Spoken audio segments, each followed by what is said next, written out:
Hello hi നമസ്കാരം. തിയേറ്ററിൽ വന്ന് വലിയൊരു വിജയമായില്ലെങ്കിൽ പോലും OTT വന്നതിന് ശേഷം വലിയൊരു ആരാധക വൃന്ദത്തിനെ സൃഷ്ടിച്ചിട്ടുള്ള സിനിമയാണ് ഭരതനാട്യം. അതിൻ്റെ സെക്കൻഡ് പാർട്ട് ഭരതനാട്യം 2 അല്ലെങ്കിൽ മോഹിനിയാട്ടം തിയേറ്ററിൽ റിലീസായി. ആ സിനിമ കണ്ടു കഴിഞ്ഞതേ പുറത്തേക്ക് ഇറങ്ങിയതേ ഉള്ളൂ. ഇന്ന് കുറച്ചധികം സിനിമകൾ കാണാനുണ്ട്, മാത്രമല്ല ഒരു യാത്രയും കൂടി കഴിഞ്ഞ് വന്നിരിക്കുകയാണ്. അപ്പം ഞാൻ വിചാരിച്ചു നമുക്ക് കാറിൽ തന്നെ ഇരുന്ന് ആ ഷൂട്ടും കാര്യങ്ങളും ഒന്ന് കംപ്ലീറ്റ് ചെയ്യാമെന്ന്. ഉടനെ അടുത്ത സിനിമയ്ക്ക് പോകാനുള്ളതാണ്. കൃഷ്ണദാസ് മുരളിയാണ് സിനിമ സംവിധാനം ചെയ്തിട്ടുള്ളത്. ഇലക്ട്രോണിക് കിളിയുടെ മ്യൂസിക്കാണ്. കൃഷ്ണദാസ് മുരളി തന്നെയാണ് ഇതിൻ്റെ റൈറ്റർ. ബബ്ലു അജുവിൻ്റെ ക്യാമറയ്ക്ക് ഷഫീഖ് വീബിയുടെ എഡിറ്റിംഗ് ആണ്. ഭരതനാട്യത്തിലെ മെയിൻ ക്യാരക്ടേഴ്സ് ഈ സിനിമയിൽ വരുന്നുണ്ട്. സൈജു കുറുപ്പ്, സുരാജ് വെഞ്ഞാറമൂട്, ജഗദീഷ്. സുരാജ് വെഞ്ഞാറമൂടും ജഗദീഷും ഒക്കെയാണ് ഈ സിനിമയിൽ അഡീഷൻ എന്ന് പറയുന്നത്. വിനയ് ഫോർട്ട് ഉണ്ട്, ബേബി ജീൻ ഉണ്ട്, പിന്നെ കലാരഞ്ജിനി, ശ്രീജ രവി തുടങ്ങിയിട്ടുള്ള താരനിരയുണ്ട്. സിനിമയെക്കുറിച്ച് വളരെ ചുരുങ്ങിയ വാക്കുകളിൽ പറയാനാണെങ്കിൽ, നിങ്ങൾ ട്രെയിലർ കണ്ടിട്ടുണ്ടെങ്കിൽ അതിൻ്റെ ഒരു എക്സ്പെക്റ്റേഷൻസ് ഒക്കെ വെച്ചിട്ട് ഫസ്റ്റ് ഹാഫ് വളരെ പ്രഡിക്റ്റബിൾ ആണ്, ക്ലൈമാക്സ് ആക്ച്വലി പ്രഡിക്റ്റബിൾ ആണ്. പക്ഷേ ഇവരുടെ ഇടയിലുള്ള കോൺവെർസേഷനിലുള്ള ചില ഹ്യൂമർ പരിപാടികളുണ്ട്. അതാണ് സിനിമയെ ഇങ്ങനെ ലൈവായിട്ട് നിർത്തുന്നത്. അവിടെ ഇവിടെ ആയിട്ട് എന്നെ സംബന്ധിച്ച് പൊട്ടിച്ചിരിച്ച് അർമാദിച്ച് ഞാൻ കണ്ടൊരു സിനിമ എന്ന് ഞാൻ പറയില്ലെങ്കിൽ പോലും അത്യാവശ്യം ചിരിക്കാനുള്ള കാര്യങ്ങളൊക്കെ ആയിട്ട് ആണ് മുന്നോട്ട് പോകുന്നത്. ഭരതനാട്യം എനിക്ക് തിയേറ്ററിൽ അത്രയ്ക്ക് അങ്ങോട്ട് ഭീകരമായിട്ട് വർക്കായ ഒരു സിനിമയായിരുന്നില്ല. പക്ഷേ OTT കണ്ട ഒരുപാട് പേര് പറഞ്ഞു കുറേ ചിരിക്കാനുണ്ടായിരുന്നു എന്ന്. ഈ സിനിമ തിയേറ്ററിൽ ഞാൻ കാണുന്ന സമയത്ത് ആക്ച്വലി ഞാൻ ഒറ്റയ്ക്കിരുന്നാണ് കണ്ടത്. തിരുവനന്തപുരത്ത് സിനിപോളിസിൽ, മോൾ ഓഫ് ട്രാവൻകൂറിലെ സിനിപോളിസിൽ OD2 ഇരുന്നിട്ടാണ് ഞാൻ പടം കാണുന്നത്. വളരെ കുറച്ച് സീറ്റുകളേ ഉള്ളൂ. ഒരു ടിക്കറ്റിന് തന്നെ ഒരു 3 ടിക്കറ്റിൻ്റെ പൈസയാവും. 5-6 ടിക്കറ്റ് സെയിലായിട്ടുള്ളതായിട്ട് ബുക്ക് മൈ ഷോയിൽ കാണിച്ചു. പക്ഷേ തിയേറ്ററിൽ ഞാൻ ഒറ്റയ്ക്കിരുന്നാണ് കണ്ടത്. അപ്പോൾ ഓഡിയൻസ് ഇതൊക്കെ എങ്ങനെ റിസീവ് ചെയ്യും എന്നുള്ളത് എനിക്കറിയില്ല. എന്നെ സംബന്ധിച്ച് അവിടെ ഇവിടെ ആയിട്ട് ചിരിക്കാനുള്ളതൊക്കെ ഉണ്ട്. പ്രഡിക്റ്റബിൾ ആണെങ്കിലും ഒരു ഓളത്തിലൊക്കെ പോകുന്നുണ്ട്. പിന്നെ ഇഷ്ടപ്പെടാനുള്ള കുറച്ച് ഫാക്ടേഴ്സ് ഉണ്ട്. നമുക്കത് പോസിറ്റീവ്സും നെഗറ്റീവ്സും ആയിട്ട് പറയാം.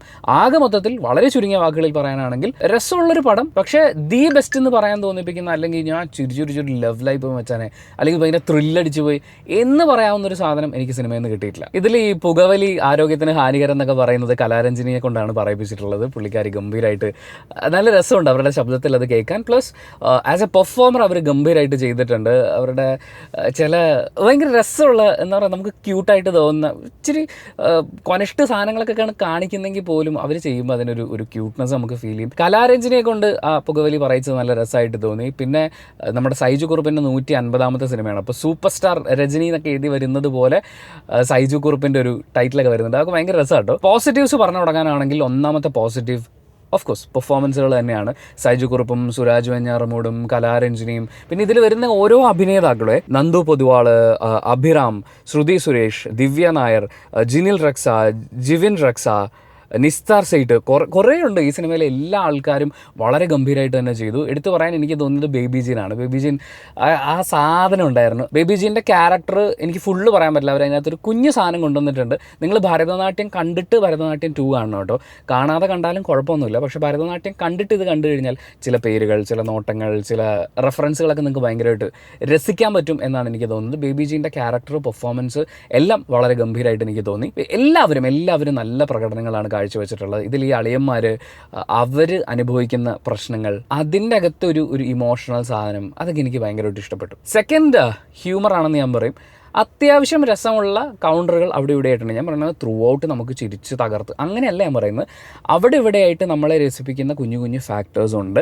അത് ആ ഒരു ഓളത്തിൽ അങ്ങനെ പോകും. മൂന്നാമത്തെ കാര്യം ഇമോഷണൽ കണക്റ്റ് എന്ന് വേണമെങ്കിൽ പറയാം. അതിൽ ഒരു സ്കൂളിൽ ജോലി കിട്ടാൻ വേണ്ടിയിട്ടുള്ള ഒരാളുടെ സ്ട്രഗിൾ, ഒരു ഭാര്യയും ഭർത്താവും അവർക്ക് വേണ്ടുന്നൊരു സ്പേസിലേക്ക് വരണമെന്ന് പറയുന്ന അങ്ങനത്തെ ചില വളരെ ചെറിയ സെൻറ്റൻസുകളാണ്. പക്ഷെ അത് നൽകുന്നൊരു കണക്ഷൻ ഫാക്ടറുണ്ട്. That was good. മറ്റൊരു പോസിറ്റീവ്, ഈ ഭരതനാട്യത്തിൻ്റെ അതേ പാറ്റേണിൽ പൊതുവേ ഈ സെക്കൻഡ് പാർട്ടുകളൊക്കെ വരുമ്പോൾ ഫസ്റ്റ് പാർട്ടിൽ എന്താണോ വിജയിച്ചിട്ടുള്ളത് അതേ പാറ്റേണിൽ തന്നെ പിടിക്കാനാണ് നോക്കുക. പക്ഷേ ഇവിടെ ഒരു ജോണർ ഷിഫ്റ്റ് എന്ന് പറഞ്ഞാൽ പോലും തെറ്റില്ല. കാര്യം വളരെ ഫസ്റ്റ് പാർട്ടിനേക്കാൾ കുറച്ചും കൂടി ഹീനമായിട്ടുള്ളൊരു ക്രൈമിനെ ബേസ് ചെയ്തിട്ടാണ് ഇതിലെ ഈ ഹ്യൂമർ കാര്യങ്ങളൊക്കെ ഇവർ വർക്കൗട്ട് ചെയ്യാൻ ശ്രമിച്ചിട്ടുള്ളത്. അപ്പം രണ്ടാമത്തെ പാർട്ട് വന്നപ്പോൾ ആദ്യ പാർട്ടിൽ നിന്ന് വളരെ ഡിഫറൻ്റ് ആയിട്ടുള്ള ക്യാരക്ടേഴ്സിനെ കൊണ്ടുവരുന്നത്, പക്ഷേ വളരെ ഡിഫറൻ്റ് ആയിട്ടുള്ള ഒരു സിറ്റുവേഷനിലേക്ക് അതിനെ കൊണ്ട് പ്ലേസ് ചെയ്യുന്നു എന്നുള്ളത് അതെനിക്കൊരു അടിപൊളി പരിപാടിയായിട്ട് തോന്നി. ആൻഡ് ദി നെക്സ്റ്റ് പോസിറ്റീവ്, ഒരുപക്ഷേ ഈ സിനിമയിൽ ഏറ്റവും വലിയ പോസിറ്റീവായിട്ട് എനിക്ക് തോന്നിയത് വിശ്വാസങ്ങളുമായി ബന്ധപ്പെട്ടിട്ടുള്ള ചില കാര്യങ്ങളാണ്. അത് നിങ്ങൾ സിനിമ കാണുമ്പോൾ മനസ്സിലാക്കിയാൽ മതി. കൃത്യമായി പിൻ പോയിൻ്റ് ചെയ്ത് എന്താ പറയുക, കൊടുക്കാനുള്ളത് കൊടുക്കുക എന്ന് പറയുന്നത് പോലെ ഈ ഉണരൂ ഹിന്ദു എന്ന് നമ്മൾ പറയുമല്ലോ, ഹിന്ദു ഉണരേണ്ടതിൻ്റെ യഥാർത്ഥ കാരണം എന്താണ് എന്നുള്ളത് സത്യം പറഞ്ഞാൽ നമുക്ക് ഈ സിനിമയിൽ കുറച്ചും കൂടി വിശാലമായിട്ട് അവർ കാണിച്ചു തരുന്നുണ്ട്. ഇത് എത്ര പേർക്ക് ഉൾക്കൊള്ളാൻ പറ്റുമെന്ന് അറിയില്ല. ചില ആളുകൾ ചിലപ്പോൾ കൊടിയും പിടിച്ചിറങ്ങാനുള്ള സാധ്യതയുണ്ട്, ഞങ്ങളുടെ വികാരം വ്രണപ്പെട്ടു എന്ന് പറഞ്ഞിട്ട്. ആ പരിപാടി ഈ സിനിമയിലെ ദി ബെസ്റ്റ് പാർട്ട് എന്ന് പറയുന്നത് അതാണ്. അത് നിങ്ങൾ തിയേറ്ററിൽ കണ്ട് എൻജോയ് ചെയ്താൽ മതി. എനിക്കിപ്പോൾ അത് പറയാൻ ഞാൻ ഭയങ്കര എക്സൈറ്റഡ് ആണ്, ത്രില്ഡാണ് ആ കാര്യം പറയാൻ വേണ്ടിയിട്ട്. അതാണ് ഇങ്ങനെ ഈ സിനിമ കഴിഞ്ഞ് ഇറങ്ങുമ്പോൾ ആരുടെങ്കിലും നമുക്ക് ചർച്ച ചെയ്യണമെന്ന് തോന്നുന്നത് ആ ഒരു ഫാക്ടറാണ്. അടുത്ത പോസിറ്റീവ് ഇതിൻ്റെ ഒരു മ്യൂസിക് സൈഡാണ്. സിനിമ തുടങ്ങുമ്പോൾ മുതൽ അതിനൊരു പാറ്റേൺ ഉണ്ട്. ഇതിൽ ഞാൻ പറഞ്ഞില്ല, ഭയങ്കര ഹീനമായിട്ടുള്ളൊരു ക്രൈമാണ് കാണിക്കുന്നത്. പക്ഷേ അതിൻ്റെ അകത്തെ ഫൺ എലമെൻറ്റിനെ ഇങ്ങനെ എടുക്കുക എന്ന് പറയില്ല, ആ ഒരു ഡാർക്ക് ഹ്യൂമറിലേക്ക് പോവുക, അതിന് മ്യൂസിക് ഭയങ്കരമായിട്ട് ഹെൽപ്പ് ചെയ്തിട്ടുണ്ട്. അതിനെ സാറ്റിസ്ഫൈ ചെയ്യുന്ന രീതിയിലാണ് വിഷ്വൽസും പോകുന്നത്. വേണമെങ്കിൽ അവർക്ക് ചെയ്യാമായിരുന്ന കുറേ കാര്യങ്ങളുണ്ടായിരുന്നു. പക്ഷേ അത് ഈ സിനിമയുടെ മൊത്തം ആസ്വാദ്യതയെ, ഒരു പക്ഷേ ഫാമിലിനെയൊക്കെയാണല്ലോ അവർ തിയേറ്ററിലേക്ക് വിളിക്കുക, ആ ഫാമിലിക്ക് ബുദ്ധിമുട്ടുണ്ടാകത്തക്ക രീതിയിലേക്ക് അതിനെ കൊണ്ടുപോയിട്ടില്ല. അപ്പോൾ പോലും ഞാൻ പറയുന്നത് കുട്ടികൾക്കൊക്കെ, കാരണം ഒരു ക്രൈമിൻ്റെ അകത്ത് ഒരു വയലൻസ് സീക്വൻസിൻ്റെ ഒരു അഗ്രഷൻ്റെ അകത്ത് ഉണ്ടാവേണ്ടുന്ന ഒരു ഭീകരതയുണ്ട്. അതിനെ ഡീസെൻസിറ്റൈസ് ചെയ്യാൻ സാധ്യതയുള്ള കുട്ടികളുടെ ഉള്ളിൽ ഇതൊക്കെ ഇത്രയേ ഉള്ളൂ എന്ന് തോന്നിപ്പിക്കാൻ സാധ്യതയുള്ള ഒരു രീതിയിലാണെന്ന് എനിക്ക് തോന്നുന്നു. ഞാൻ കുട്ടികൾക്ക് ഈ സിനിമ സജസ്റ്റ് ചെയ്യില്ല. രക്തം കാണിക്കുന്നില്ല, അങ്ങനത്തെ കാര്യങ്ങളൊന്നുമില്ല. പക്ഷേ ആ ഒരു കാര്യത്തിനെ ഒരു ഫൺ ആംഗിളിൽ കാണിക്കുമ്പോൾ എത്ര കുട്ടികൾക്ക് അതിൻ്റെ സീരിയസ്നെസ് മനസ്സിലാവുമെന്ന് എനിക്കറിയില്ല. സോ കുട്ടികൾക്ക് ഞാനത് സജസ്റ്റ് ചെയ്യില്ല. മുതിർന്നവർക്ക് ഇതിലെ ഹ്യൂമർ പരിപാടികളൊക്കെ അവർക്ക് മനസ്സിലാക്കാൻ പറ്റില്ല.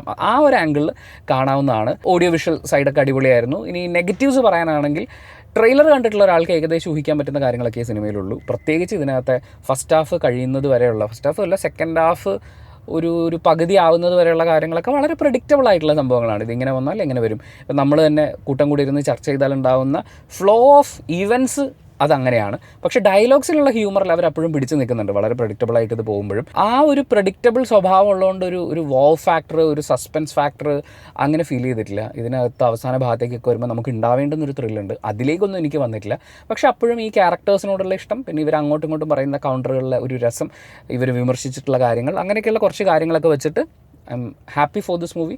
എന്നെ സംബന്ധിച്ച് ഇതൊരു ജസ്റ്റ് ഒരു വൺ ടൈം വാച്ചബിൾ അനുഭവമാണ്. ഭയങ്കര എക്സ്പെക്റ്റേഷൻസും ഭയങ്കര സംഭവങ്ങളൊന്നും പ്രതീക്ഷിക്കാതെ പോയി കഴിഞ്ഞാൽ പിന്നെ നമുക്ക് സൈജു കുറുപ്പിനോടുള്ള ഇഷ്ടം കൊണ്ട് അദ്ദേഹത്തിൻ്റെ 150ാമത്തെ സിനിമ, ഭരതനാട്യത്തിന് ഒരുപാട് ഫാൻസ് ഉണ്ട്, അപ്പോൾ അവർക്ക് വീണ്ടും കാണാവുന്നൊരു സിനിമ എന്നുള്ള രീതിയിൽ എന്നെ സംബന്ധിച്ച് ദിസ് ഇസ് ഒരു ആവറേജ് വൺ ടൈം വാച്ചബിൾ ആണ്.